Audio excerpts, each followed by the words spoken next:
छुप छुप कर जूना तो भाग रहा था खुदा से छुप छुप कर। सागर में वो पकड़ा गया मछली की पेट में जा गिरा।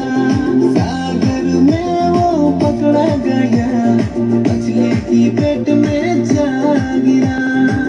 तब वो दुआ मांगा और मुक्ति मिला अनुताप से। तब वो दुआ मांगा और मुक्ति मिला अनुताप से।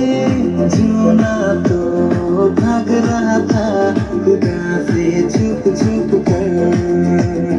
जूना तो भाग रहा था खुदा से छुप छुप कर।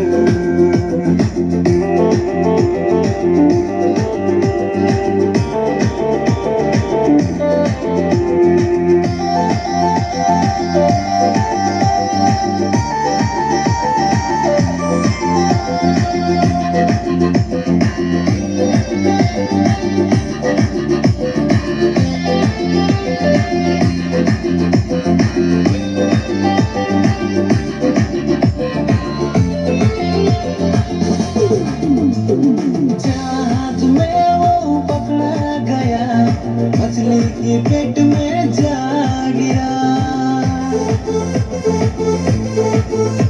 हर जहाज में वो पकड़ा गया मछली की पेट में जा